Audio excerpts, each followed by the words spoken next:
Cette semaine, entretien avec un guerrier, on reçoit une sommité des arts martiaux canadiens en la personne de Hanchi John Terrien, des centres Terrien Jiu-Jitsu et de la World Kobudo Federation.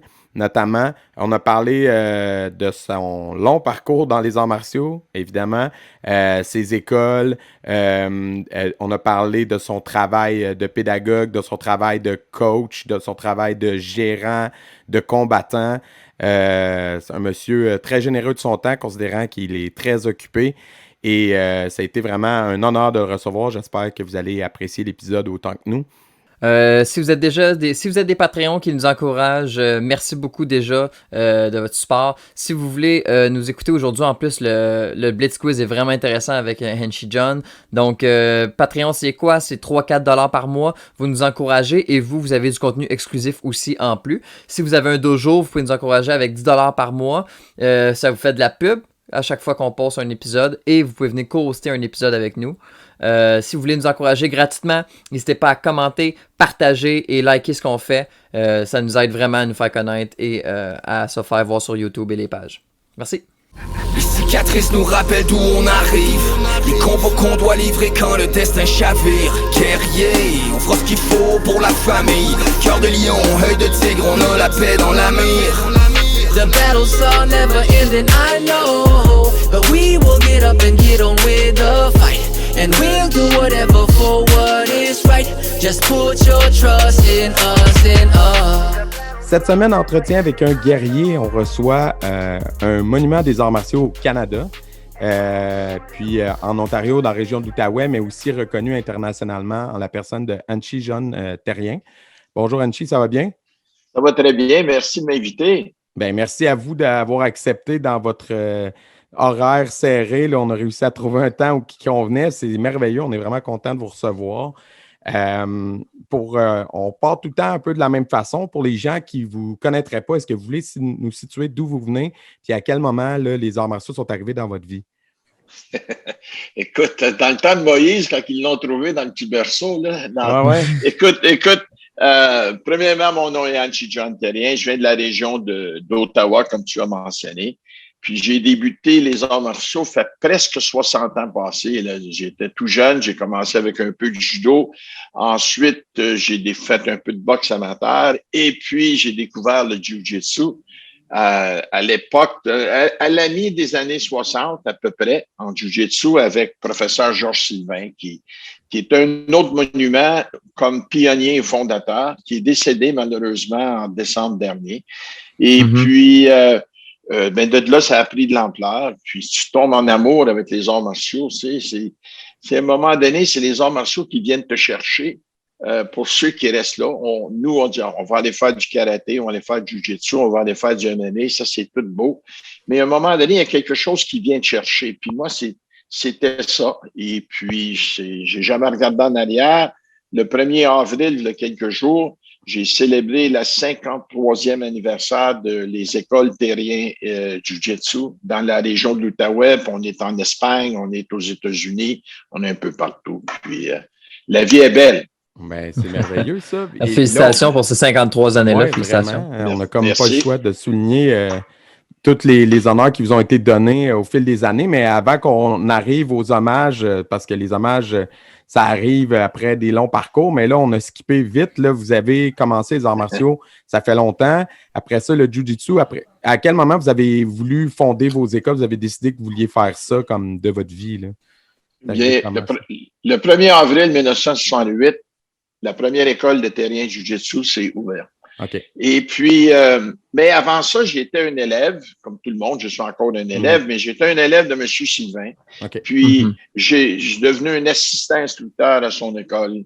Okay. Et puis ensuite, il y avait eu un contrat à Carleton Place, en Ontario, pour enseigner sur une base militaire à l'époque. Je ne sais même pas si ça existe encore. Et puis, il m'avait demandé d'aller là une fois par semaine pour prendre des cours. Okay. Ensuite, lui, son école était à Ottawa. Et puis, j'avais des amis qui venaient de la campagne. Mes parents, moi, sont originaires d'un petit village à l'est d'Ottawa qui s'appelle Castleman. Et Castleman, à l'époque, c'était, quand j'étais un petit bonhomme, c'était un un one-horse town, comme on dit, OK? C'était très petit. Mes ancêtres viennent de là. OK. Ça fait que j'avais des cousins là-bas et des amis. Ils m'ont demandé si je voulais aller donner des cours. Je parle à mon professeur, j'ai la permission, je vais donner des cours. Le 1er avril 68, ça a débuté là. Par rendu à la fin du mois d'août 68, j'avais plus de monde de Ottawa que j'avais de la région de Castleman. Fait que j'ai décidé de revenir à Ottawa. Fait que j'ai eu une salle paroissiale de septembre à décembre 68. Et ensuite, je me suis installé à Vanier, sur le chemin Montréal, le 1er janvier 1969. Et puis, j'ai resté à Vanier pour 40 quelques années. Et puis, on a formé des champions, on a formé des personnes extraordinaires en jiu-jitsu. Fait que ça a commencé à grandir. Et puis, faut penser que à cette époque, lorsque j'ai ouvert une école, c'était jamais un business. Parce que, écoute, on chargeait à ce temps-là 25 $ pour 3 mois. Fait que tu peux t'imaginer qu'on n'allait pas bien loin. Ça, même si les loyers étaient moins chers, puis même si tout était moins cher, c'était une passion. Et lorsque tu vis de ta passion, le matin, tu sautes en bas du lit pour aller t'entraîner, puis aller donner des cours. Puis, c'est comme des artistes. Tu regardes des artistes, ils ont tous crevé de faim, mais après qu'ils sont morts, ben, leur peinture vaut des millions. Tu sais. Mais la raison qu'ils ont fait des peintures, c'est parce qu'ils avaient une passion pour peindre. Et puis, nous, dans les arts martiaux, on est des artistes. Puis, on aime ce qu'on fait. Puis, c'est ce que c'est qui nous supporte à tous les jours. Puis, c'est ce que c'est qui nous fait qu'on peut rester tout là. Si tu perds ta passion pour les arts martiaux, bye-bye, va faire d'autres choses, va jouer le piano, va patiner, faire quelque chose d'autre parce que tu peux pas rester là. Puis si tu as une école, on vit des moments extrêmement difficiles. J'ai eu des hauts et des bas toute ma vie, mais là, on est vraiment bon. On est dans un creux incroyable, mais c'est partout sur la planète. Ça fait que dans mon rôle à moi, mon rôle change. Tu sais, je regarde, vous êtes des jeunesses, vous venez d'une bonne école, les choses vont bien. Quand tu arrives à un certain âge, j'ai 72 ans là, maintenant. Puis rendu à cet âge-là, mon rôle change. Est-ce que je peux faire un kick, un punch? Bien sûr. Est-ce que je peux faire beaucoup de mouvements de jiu-jitsu? Bien sûr. Aussi bien que toi? Pas certain, OK? Puis si on fait de la compétition, pas certain que je gagnerais parce que mon temps, mes meilleures années sont en arrière de moi. Mais comme chef de file, comme leadership, comme coaching, et c'est là que l'âge et tout ce que tu fais comme passion, ton expérience vient en jeu. Et après ça, bien, tu as d'autres joueurs qui vont arriver que tu vas falloir aider. Parce que entre nous trois, moi, je vous regarde, là, puis il y a peut-être 3 générations ou 4 générations entre nous. Fait que c'est certain que dans mes meilleurs rêves, quand j'étais jeune, puis que j'étais un adolescent, puis je pensais aux arts martiaux, ben, vous avez tous dépassé ça déjà à une jeune âge, j'en suis certain. À mon époque, puis je dis ça souvent aux gens, aujourd'hui, tu veux savoir de quoi sur Sun Fuki, tu vas Google Sun Fuki, tu as toute l'histoire qui est là, tu as la technique de tout. Dans mon temps, ça n'existait pas, ça, bien sûr. Puis il y avait seulement que quelques volumes, quelques livres, des bouquins que tu pouvais avoir qui étaient corrects, mais qui n'étaient pas écrits trop bien pour être éducationnels. Fait que je me souviens, moi, lorsque j'étais ceinture jaune, des fois, on conduisait à 1 heure ou 2 pour aller s'entraîner avec une ceinture verte. Parce que il y avait ceinture noire, c'était rare. Et puis, on allait s'entraîner, puis c'était à l'époque, écoute, je me souviens d'avoir été à un tournoi à Washington, D.C., puis tu regardes ceux qui étaient là. Bruce Lee était là, Ed Parker était là. Tu regardes Joe Louis qui fightait Skipper Mullins. C'est incroyable, c'est l'histoire que vous allez peut-être lire d'un livre, peut-être voir à la télévision, mais moi, je l'ai vécu, ces moments-là. Et puis, quand tu regardes à ça, ben, il fallait aller loin, là. Tu sais, il fallait aller, puis tu sais, je vais te conter que quand j'avais été à une compétition, puis à Toronto, j'avais peut-être 15 ans à l'époque. Et puis, je pense que je n'ai rêvé pour 3-4 nuits après. Parce que, tu sais, t'avais des gars comme Thomas Lapoppette qui venait en Pennsylvanie, qui était un monstre compétiteur. Dans ce temps-là, les gars frappaient pas mal fort aussi. Puis c'était basé moins sur la vitesse, puis plus sur le pouvoir. C'est mieux aujourd'hui que dans ce temps-là, ça je vous le dis aussi. Fait que tu regardais ça, puis tu regardais des gens qui sont devenus des piliers dans le sport des arts martiaux et aussi comme professeurs. Fait que c'est une belle époque.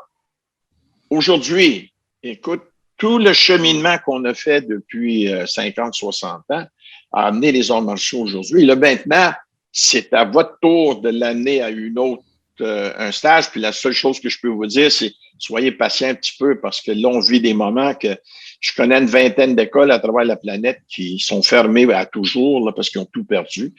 Mais les arts martiaux vont vivre. Puis on va être capable de continuer par après. Ah oui, ça, c'est sûr. De cela, on va se recréer, juste trouver une manière de revenir plus fort. Et, on va s'adapter. Hein, je pense que les arts martiaux, c'est ce qui fait le fort des arts martiaux. Je pense c'est qu'on s'adapte through the ages, puis qu'on passe à travers l'histoire. Oui, puis écoute, en plus, moi, il y a des gens qui me disent, une fois, j'avais un souper avec certains de mes ceintures noires, il y a eu une époque où c'était probablement les meilleurs juniors au monde que j'ai eu. Ils étaient 5-6, les autres. Ils sont mariés, ils ont tous pas loin de 40 ans, tu vois, ils ont une belle carrière. Puis on dit, man, il n'y a pas personne qui peut répéter ce que tu as fait. Je dis, non, c'est faux. Tout le monde peut le répéter, mais la formule change. Si tu regardes, moi, je suis un jeune, je suis un amateur de hockey. Fait que si tu regardes le hockey, à mon époque, quand tu regardais le hockey dans les années 50, début 60, il y avait un coach. Puis le coach, lui, il faisait tout, coachait l'équipe. Là, il y a un gars qui se faisait planter, mais là, il faisait même des points de suture. Tu sais, il faisait tout. Et aujourd'hui, au hockey, ils sont bien meilleurs qu'ils étaient dans les années 50, 60. Ils sont plus grands, plus gros, plus forts. Ils ont de la meilleure équipement. Puis, au lieu d'avoir un coach, ben, ils ont un coach général, il y a un coach pour les joueurs de centre, il y a un coach pour les défenses, il y a un coach pour la nutrition, un coach pour les gardiens de but. Mais c'est la même chose dans les arts martiaux. Si les gens regardent, on va parler de certaines personnes qui ont laissé une marque. Jean-Yves Thériault des Iceman, 23 fois champion du monde. Ce gars-là, il frappait tellement fort, c'était incroyable. Fait que sa force de frappe, ça, c'est du naturel qu'il a développé, c'est vrai, mais la technique qui va en arrière de ça pour avoir une certaine force de frappe. Fait que étudie ce qu'il fait, tu vas apprendre quelque chose. Ensuite, tu as Georges Saint-Pierre en MMA. Il n'a pas été là à cause de son beau sourire et sa gentillesse. Il a gagné parce qu'il s'est entraîné. Puis il s'est entraîné tellement fort, ce gars-là. Puis il a calculé sa carrière bien comme il faut. Fait qu'on étudie un gars comme Georges Saint-Pierre. Fait que pour les gens qui font de la compétition aujourd'hui, vous avez ça. Puis si on recule dans un autre temps, avant ces gars-là, tu avais la compétition point fighting. Mais le point fighting, là, quand c'était ouvert, tu avais un gars à Thetford Mines qui s'appelle Daniel Richer, un gars de Chung Lee à Montréal à l'époque. Hey, ce gars-là, c'était un vendeur de vitesse, tu sais. Il était incroyable. Puis après ça, tu as eu à la même époque, tu as eu un gars qui est arrivé, un Américain qui s'appelait Bill Wallace. Sa jambe gauche. Tu sais, fait que tu regardes tout ça, là, tout ce que vous avez là, avec ce que vous connaissez aujourd'hui, puis votre approche. Tu sais, moi, je peux m'asseoir puis je peux vous conter des histoires, les gars, là, pour 3 semaines en ligne. Puis ils sont bonnes, mes histoires, puis je suis un bon raconteur. Ça, je suis certain. Vous allez aimer ça. Mais c'est du vécu. Mais c'est pas vraiment ce que vous autres vous faites. Tu vois? Fait que vous apportez quelque chose dans la nouvelle génération qui est incroyable.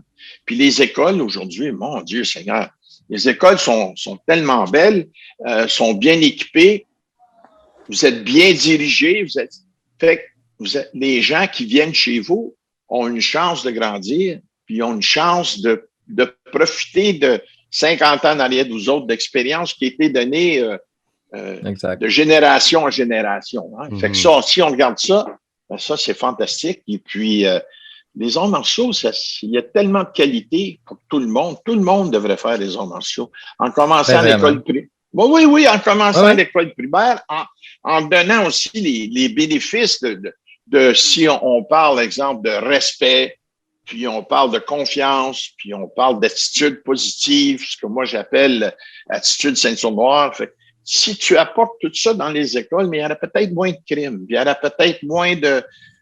Décrochage moins scolaire, de, peut-être. Ouais, et voilà, et voilà. Puis peut-être une meilleure génération au bout de la ligne. Votre génération, c'est des gens très intelligents. Vous avez tout ce qui est là. Puis, en grande ligne, tout est beau.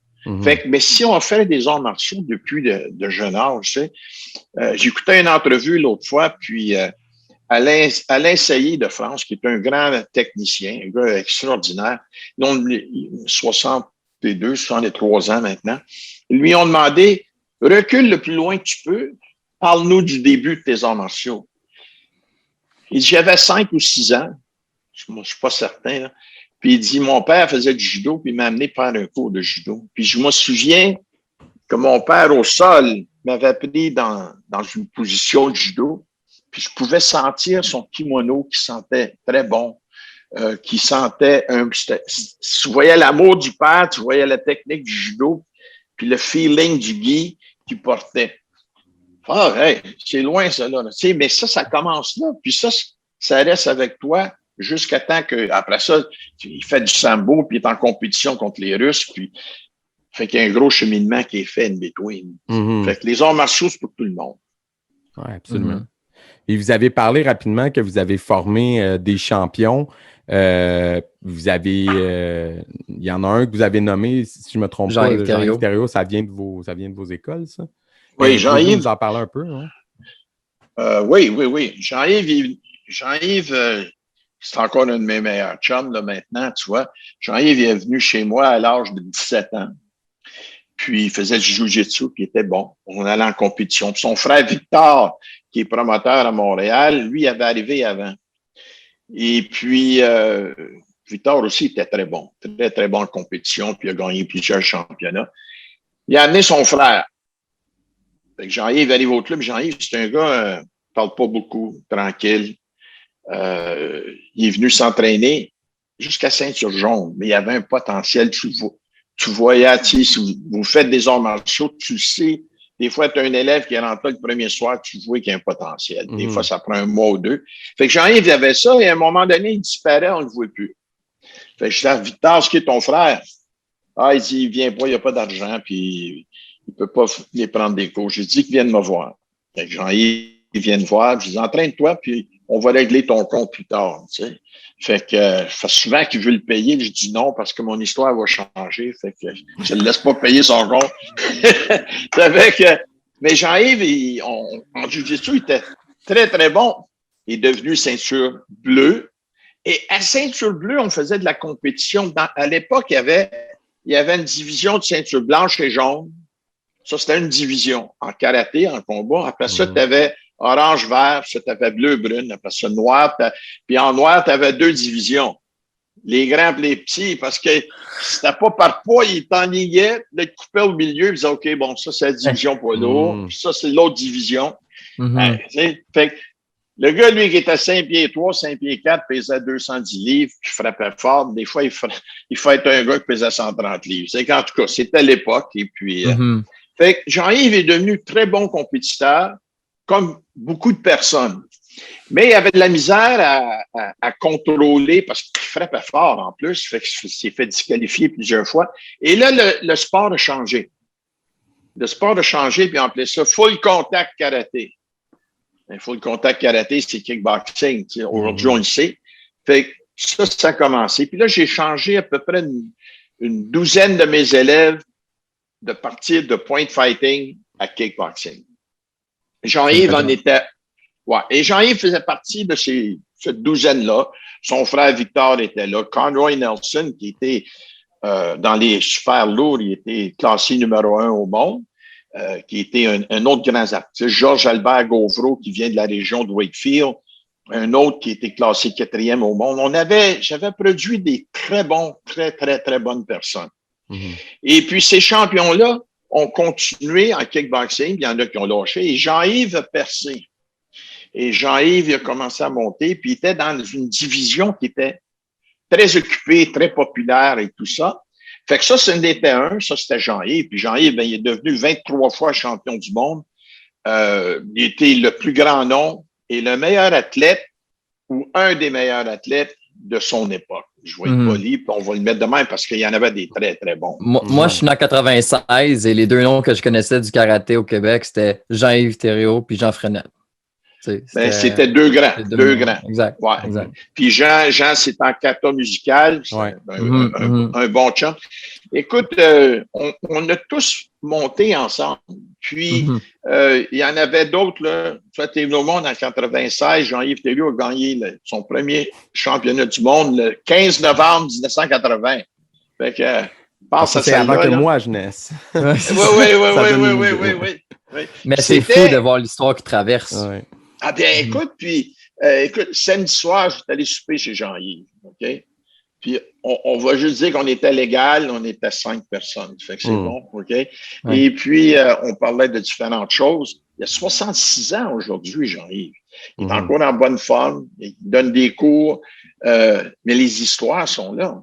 Et puis, l'expérience, puis tout ce qu'il a apporté au sport de kickboxing en étant qui il est. Jean-Yves, c'est un bon gars en plus.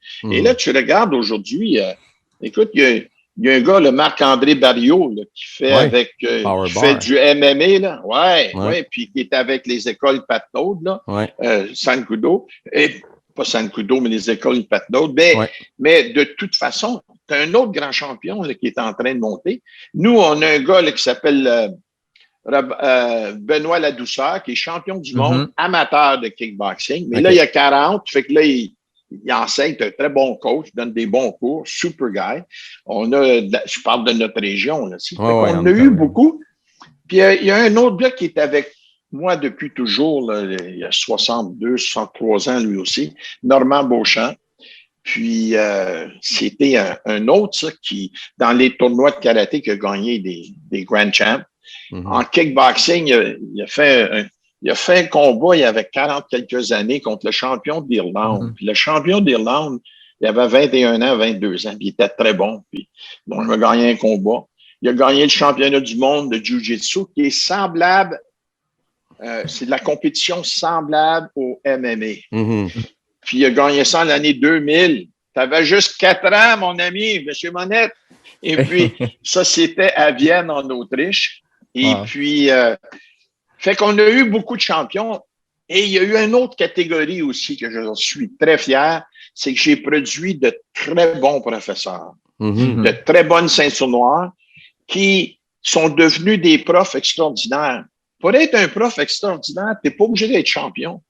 Tu n'es pas obligé, vous enseignez certains, fait il y a une méthode que quand tu donnes un cours d'un élève, enseigner un gars comme, je me souviendrai au hockey, le coach qui avait, quand Mario Lemieux a fait ses débuts, puis il y a eu des grosses années, ils ont interviewé le coach, puis ils ont dit, comment est-ce que tu coaches un gars comme Mario Lemieux au hockey?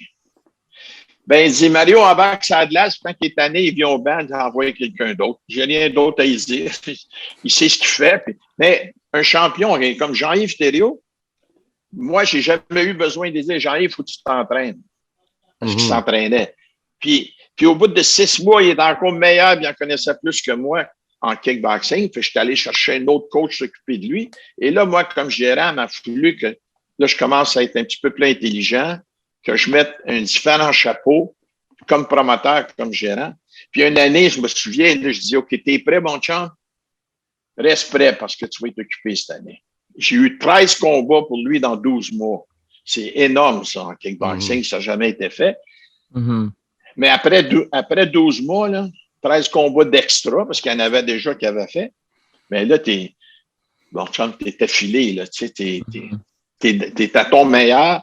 Et puis, tu regardes les coachs aujourd'hui. On parlait de Barriot. Ben là, tu as un coach, Patrick Marcil. Il produit des champions partout, là, lui, là, en différents sports de combat. C'est un gars de la région. Fait que la région, de notre région, c'est fort. La région de Montréal, c'est fort. La région de Québec. Fait que les Canadiens, partout, Québécois, Ontariens, partout, il y a eu des bons, des très bons, puis il y a eu des champions énormes. Fait que comme coach, j'ai des gens que je peux arriver. Écoute, moi, je coach un peu partout sur la planète. Et puis, je travaille beaucoup. Je vais donner un cours de ceinture-blanche que j'adore parce que les autres, ils en rêvent, ils en mangent, ils en boivent. C'est ceinture-blanche. Tu sais que moi, quand j'étais ceinture-blanche, les arts martiaux, c'était mystérieux. Fait que tu avais les yeux gros comme ça, puis tu écoutais tous les légendes, puis les si. C'est encore la même chose, mais différemment. Et quand tu débutes de quoi, tu as eu la piqûre, c'est fantastique. Ça fait que tu as eu ça. Et là, quand je fais faire des coachs, je leur dis toujours, tu sais, quand tu vas commencer à coacher à l'extérieur, fais attention parce que tout le monde te regarde, tout le monde écoute ce que tu dis, tu as une responsabilité à faire. Fait que, tu sais, si tu as un doigt dans le nez, ils vont prendre la photo à ce moment-là, c'est certain. Fait que faut que tu fasses attention. Et puis, quand tu vas développer des gens, il faut que tu ailles chercher le meilleur d'eux autres. C'est pas, si je donne un cours, puis je vous donne un cours à vous autres, on va parler d'un coup de pied. On fait un coup de pied en rond, un roundhouse kick, mawashi, appelle-le ce que tu veux. Vous allez le faire mieux que moi, ça c'est certain, mais peut-être que je peux t'aider à le faire un petit peu mieux. Fait que c'est pas important comment moi je le fais, c'est important comment toi tu le fais. Fait qu'un bon coach développe tout ça. Puis un bon coach, écoute, je te donne une anecdote. On est en Europe au début des années 2000 pour un gros championnat. Puis, il y a une fédération que moi j'ai commencé, puis c'est pas vraiment une fédération, mais c'est World Kobudo. Puis World Kobudo, ouais, c'est ça. Puis c'est tous les différentes disciplines d'arts martiaux. Il n'y a pas de politique. On fait des échanges, on a du fun, on développe. Puis c'est très, très bon pour l'industrie des arts martiaux, mais c'est encore bon et meilleur pour le développement. Fait qu'il y avait un très grand championnat en Europe. Et cette fille-là vient de Toronto. Et en jiu-jitsu, on ne fait pas de kata. On est horrible en kata, les gars. Si tu nous voyais faire un kata, tu penserais que ça serait une comédie, mais c'est vraiment pas bien. En self-défense, on se débrouille bien. En combat, c'est pas pire. Au sol, c'est bien. Elle me dit, elle vient de voir, elle me dit, Anchi, je suis la seule femme division ceinture noire en kata. Je dis oui. Oui, mais je suis la seule Canadienne. Oui, il y avait peut-être une trentaine de compétiteurs. J'ai dit, pour gagner une médaille d'or, ça prend combien de personnes en kata? Elle dit, une, bon voilà, c'est tout. Si tu gagnes la médaille d'or, tu as gagné le tournoi. Si tu gagnes la médaille d'argent, tu as dit, tu es arrivé deuxième. Tu n'as pas gagné. Puis là, j'ai dit, ça n'en prend une seulement pour gagner. J'ai parti à gagner la médaille d'or. Puis, aujourd'hui, cette femme-là, elle est super. Elle a été une très bonne ceinture noire. Elle est mariée, elle a 3 enfants. Puis, je la vois, puis je lui dis, hey, Claire, ça prend combien de personnes gagner une médaille d'or? Une, Anchi, une. Elle a compris que dans la vie, si tu donnes ton meilleur, mais à ce moment-là, la seule raison qu'elle était seule du Canada, c'est parce que les autres ne pouvaient pas venir. Tu vois, je ne peux pas lui dire ça, là, tu sais. Il faut que j'y dise, ben écoute, j'ai juste hâte de toi parce que ça n'en prend qu'une pour gagner. Fait que quand tu as un rôle de coach, tu as un rôle de leadership, de professeur, il y a des gens, il faut leur parler d'une certaine façon. Puis il y a d'autres personnes, tu peux leur parler d'une certaine façon. J'ai pas eu toujours des champions, puis des élites, puis des meilleurs professeurs. J'ai des gens moyens, puis je n'ai eu inférieurs à des gens moyens. Et les gens inférieurs, des fois, ils travaillent plus fort que ton champion. Fait qu'il faut que tu viennes l'encourager. Puis, cette personne-là qui fait un petit high-five, part, puis dit, fantastique. Tu sais, c'est la manière que ça vit, mais lui, sa récompense ne sera jamais une médaille d'or, lui ou elle, mais sa récompense va être que sa vie va être meilleure à cause que toi, tu as été un meilleur professeur. Comme on en parlait hors d'onde, moi et Manuel, Anchi. Donc, pour la plupart des gens, Jiu-Jitsu, c'est relié à Jiu-Jitsu brésilien, donc au sol. Donc, peut-être qu'ils ne comprennent pas quand on parle que vous avez formé des gens debout et tout ça. Donc, est-ce que vous pourriez clarifier un peu votre Jiu-Jitsu à vous, comment ça se passe? Nous, on sait, et la plupart des gens savent, mais pour les gens un peu moins amateurs du Jiu-Jitsu, comment c'est le vote, comment ça se passe, comment c'est? OK. Le jiu-jitsu qu'on a, il y a beaucoup de gens qui appellent ça un jiu-jitsu japonais. Nous, on appelle ça un jiu-jitsu canadien, qui est un mélange. Pour la meilleure façon de l'expliquer, là, c'est un mélange de judo, de karaté. Fait que tu as des projections, tu as des takedowns, tu as un peu de sol au point de vue d'autodéfense. C'est pas un sport, là, OK? Et ensuite, au point de vue de frappe, tu as des punches, tu as des coups de pied. Et puis, on a fait de la compétition, on a parlé de compétition de karaté, par exemple. On a fait ça. On a fait ça, l'évoluer ou changer, si tu veux, du kickboxing. Fait que notre frappe est différente. Et puis, il y a beaucoup d'autodéfense, puis il y a beaucoup de techniques de contrôle, d'étranglement. Il y a une défense au sol, mais pas un sport au sol. C'est de la défense au sol, OK? Et tu regardes le jiu-jitsu brésilien. Le jiu-jitsu brésilien vient, si tu regardes le judo au sol, c'est fort, le judo au sol. Fait que la famille Gracie ont allé s'entraîner au Japon, ils ont fait de la compétition. Et puis, ils ont ajouté aussi la force de frappe, OK, debout, coup de pied, coup de poing. Mais la compétition, vraiment, ça, c'est du MMA. Mais avant ça, brésilien seul, c'est un genre de lutte, c'est un genre de judo au sol qui est fantastique, qui est tellement bien développé maintenant. Tu sais, tu gagnes ça, là, à peu près. Si tu te déplaces d'un centimètre ou deux, tu as de meilleures chances de faire ta technique. C'est vraiment des bons techniciens. C'est des gars qui connaissent ce qu'ils font. Et ensuite, eux, ça commence debout avec, Brésilien, c'est au sol, mais quand ils ont commencé à se lever debout, puis ils ont commencé avec des forces de frappe, c'est devenu MMA. Et c'est devenu, écoute, tu peux t'imaginer, là, dans 25 ans à peu près, moi, je vais être mort, je vais être parti, mais ça va être votre job à vous autres, d'être capable de regarder les meilleurs combattants au monde qui viennent d'un domaine d'arts martiaux. Peux-tu t'imaginer comment bons qu'ils vont être? C'est déjà, là, tu sais, si tu regardes MMA, l'évolution, mettons, depuis 10 ans, c'est incroyable. C'est incroyable, tu sais. Au tout début, MMA, c'était des gros tough guys, là, tu sais. Boum, boum, boum. Les Gracie ont arrivé, c'était simple. Ils l'amenaient au sol, c'était fini. OK? Après ça, mais tout le monde a commencé à apprendre. C'est pour ça, tout à l'heure, quand j'ai mentionné Georges Saint-Pierre, man, si tu veux apprendre quelque chose, c'est un technicien, Georges. Parce que le monde ne sait pas s'il sait comment frapper en plus. C'est un tough, c'est un gars solide, très intelligent dans le fight game. Son quotient intellectuel de son sport est très haut. Comme Jean-Yves Thériault était très haut, moi, ce que je fais, mon quotient intellectuel est très bon. Fait que dans mon sport, on va commencer à... faut que j'ajoute ça, là. Ça fait que si on regarde à ça, nous, ce qu'on fait, c'est beaucoup basé sur l'autodéfense. C'est pas basé vraiment sur la compétition, mais on en fait de la compétition. Fait que si quelqu'un veut faire de la compétition, on les envoie dans le domaine de kickboxing. C'est pour ça que les écoles terrien jiu-jitsu ont changé à terrien jiu-jitsu et kickboxing. Et puis, parce qu'on a les deux. Mais quelqu'un qui vient faire le jiu-jitsu, nous autres, ne fait pas de compétition.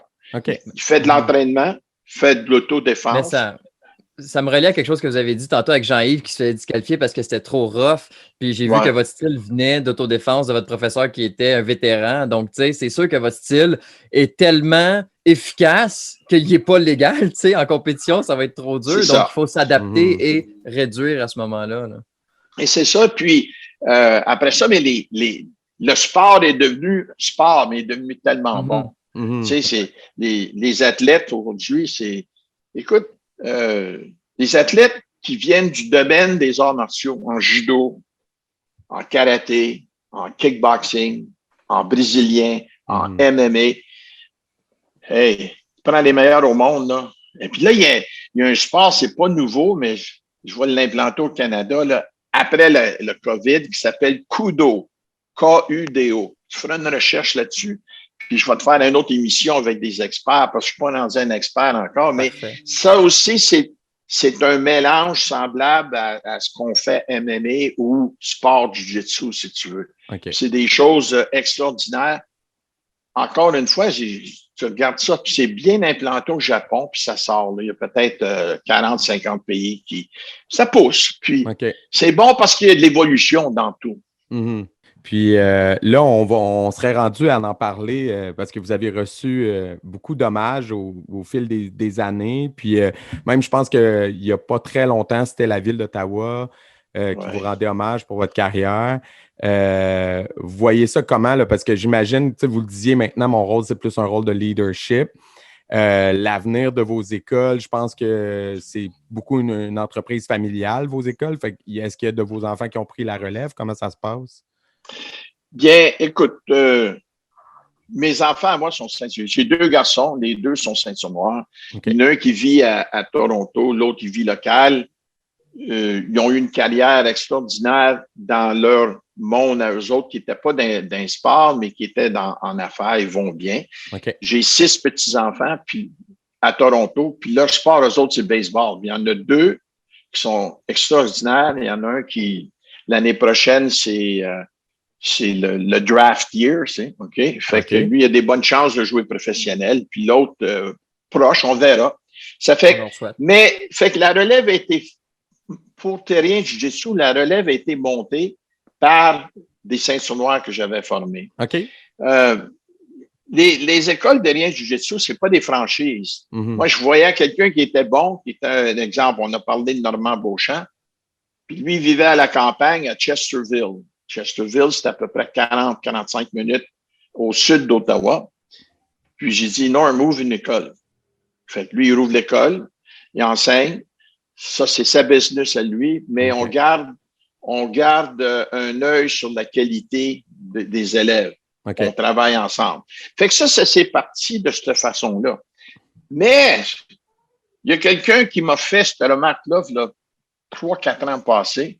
Ils m'ont dit, de ma première génération de ceinture noire, OK? On regarde les premiers, ceux qui ont passé leur ceinture noire avec moi, qui ont ouvert des écoles. Il y en a qui n'étaient pas des écoles terriens, c'était sous leur nom eux autres. Et leur première génération, ça veut dire 2 générations de ceinture noire, il y a au-dessus de 200 écoles à cause de John Terrien qui opère sur la planète et dans plusieurs pays. On est tous des amis. Ben, je pense qu'on n'est pas des ennemis. Tu sais, on va commencer avec ça. Puis, moi, je n'ai pas d'ennemis. J'aime le monde. Puis, à mon âge, tu ne vas pas commencer à avoir des chicanes de famille. Là, ça, c'est certain. Fait que tu grandis là. Puis, les hommages qui sont venus à travers les années, ça, je pense que je regarde ça puis ça te fait toujours plaisir. Mais la raison que j'accepte, je les accepte, parce que je sais que je les ai mérités, hein, on va être honnête. Mais deuxièmement, c'est parce que c'est bon pour tous les arts martiaux. À Ottawa, c'était la semaine dernière.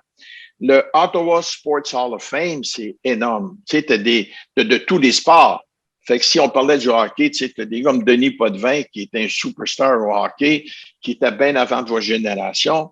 Il a gagné, je sais pas combien de coupes Stanley. Ben, lui, il est là. Puis t'as des coachs, puis t'as des gens. Puis moi, c'était dans la catégorie des builders, ceux qui ont développé. Les bâtisseurs, oui.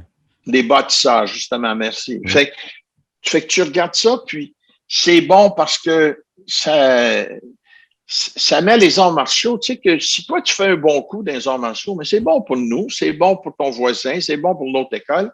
Fait que ça, j'y prends, j'y mets là. J'ai eu beaucoup d'accolades à travers les années. Puis ça me fait toujours plaisir. Écoute, si c'est pas véridique, tu sais, il y a des places, des temples de la renommée, là, aux États-Unis, là. Il y en a toutes les fins de semaine, là, tu sais. Puis il y en a qui vont te vendre un certificat du temple de la renommée, tu vas payer 500 $, ils vont te donner ça. Pas intéressé, ces bebelles-là, là, tu sais. Fait que, mais quand c'est véridique, c'est le gouvernement, c'est bien fait. Moi, ici, au Canada, le temple de la renommée des ceintures noires au Canada, qui est très bon, très véridique, ça ne coûte rien. Eux autres, ils te payent tout. Puis quand tu viens à chaque année, tu vas au banquier, ils payent pour toi, ils payent pour ton épouse. Le Ottawa Sports Hall of Fame, c'est des choses qui sont gros. Puis, tu regardes tout ça, puis en même temps, c'est que il y a un rêve qui se passe dans les arts martiaux. Quand tu es plus jeune, tu es un compétiteur, ce que tu veux faire, c'est que tu veux fighter, puis tu veux faire de la compétition. Et simple. Après ça, peut-être fighter un petit peu moins, tu vas commencer à coacher. Parce que tu as une école, tu deviens un prof. Puis quand tu as ton école, mais il faut que tu raisonnes un peu parce que ça coûte cher un loyer, puis ça coûte cher faire ci, faire ça. Fait que faut que tu sois bien équilibré et bien balancé ta vie pour venir à bout de continuer dans ces choses-là. Et moi, mon rôle, c'est de travailler avec tout le monde. Et puis, c'est certain que si toi, tu viens me voir puis tu me dis, moi, je vais être un champion brésilien Jiu-Jitsu. OK? Je vais te dire, t'es pas à bonne école. Je peux pas t'aider avec ça. Je peux te donner un petit cours, mais je peux pas t'aider. Mais je connais des gens qui peuvent t'aider. Fait que là, je peux te diriger dans des bonnes choses. Puis, à travers la planète, c'est ce qu'on fait maintenant. On a un événement, là. le 15 mai qui dure 24 heures. Ça s'appelle World Martial Arts Live. 40 à 60 pays. Tu as accès à 4 profs à chaque heure. Tu choisis le prof que tu veux. Mais il y en a des bons là-dedans, puis il y en a des très bons, puis il y en a encore des meilleurs. Fait que, parce que présentement, on est des humains, on a besoin de voir une lumière au bout du tunnel qui dit « Hey, les gars, on va revenir ». Le gouvernement, j'aimerais pas être un politicien de ces jours-là parce qu'au gouvernement, comme c'est là, quand ils parlent de COVID, puis on fait des fermetures, puis des lockdowns, on les aime pas bien pour commencer, puis on les blâme tous. Fait que ça, c'est l'être humain. Tu sais, si t'aimes aller au théâtre, les théâtres sont pas ouverts, mais t'es pas de bonne humeur. Tu sais, ça fait que c'est un petit peu ça. Mais nous, dans les arts martiaux, on est une famille. Toi, tu fais partie de la famille des arts martiaux, même si on se connaît pas sur les tatamis, parce qu'on fait des choses ensemble, on fait des choses semblables. Puis quand je passe avec World Judo, je fais des tournées partout dans différents pays que je vais donner des cours. Tu embarques sur les matelas, sur les tatamis pour te donner ton cours. Tout le monde est kimono. C'est là qu'on est tous frères et sœurs. Puis c'est pas important si tu fais du karaté, si tu fais puis dans le karaté, il y a 50, 60 styles, 100 styles de différents. En jiu-jitsu, c'est rendu la même chose. Fait que quand tu fais ça, et puis tu embarques sur les tatamis, on est tous là pour une raison. On est là parce que on fait des arts martiaux. Simple, point final. Ça fait que quand tu fais ça, puis, écoute, je vais avoir une fois donner un cours en Russie. Et puis, je suis allé là 3-4 fois, mais la première fois, tu t'en vas en Russie, c'est différent. Là, la mentalité est différente, le langage est différent. Puis, tu penses que tu es sur une autre planète. Là. C'est vraiment, wow, c'est quelque chose de différent. Fait que là, il te donne un traducteur. Fait que tu expliques une technique, puis une chose que je m'en vais te donner une petite fleur, je suis un très bon prof. J'ai d'énergie quand j'enseigne, j'aime enseigner, puis écoute, j'ai fait ça toute ma vie, je sais comment développer des gens. Fait que là, tu expliques de quoi, puis ça te prend, mettons, 30 à 45 secondes. Tu expliques, tu parles, ton traducteur, il va. Il a fait 2 secondes. Je disais, Joe, t'as pas traduit ce que j'ai fait. Fait que faut que tu deviennes un meilleur professeur, faut que tu apprennes, puis tu peux enseigner. Les Japonais venaient donner des cours, puis ils parlaient jamais, mais tu regardais, c'était le body language, des manières qui se déplaçaient. Ça fait que tu regardes tout ça, ben c'est bon, puis ouais, c'est ça. Ben, c'est un super bon mot de la fin. Merci beaucoup, Anchi.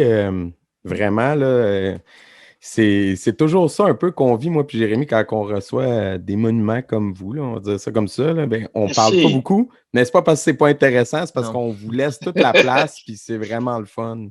Merci, merci. Ben, écoute, c'est un honneur. Moi, Emmanuel, on regardait vendredi dernier sur le mur où est-ce qu'on fait nos cours de karaté. Puis, tu sais, vous êtes là, vous donnez des degrés à notre professeur. Donc, ça fait, c'est intimidant. On vous voit arriver, puis ça fait plaisir. Puis, le plaisir est le mien, puis je vais vous dire merci pour ce que vous faites.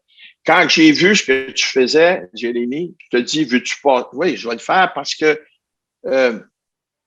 il y a 3-4 places là, sur la planète qui font semblable à ce que tu fais. Là, okay? Puis, moi, j'ai applaudi parce que il y a des gens qui vont écrire des livres sur l'histoire des arts martiaux au Canada, par exemple. Mais vous autres, c'est pas l'écrire, c'est que tu l'enregistres. Ouais. Tu sais, un jour, vous dites, mais John Terrien a dit, attends une minute, clique, écoute-les, c'est ce qu'il vient de dire. Fait que c'est bon. Fait que continuez. Je vous souhaite le meilleur des choses. Puis si jamais vous avez besoin d'un conseil ou que je peux vous aider avec d'autres choses, ben, on se reparle. Merci énormément, Anchi.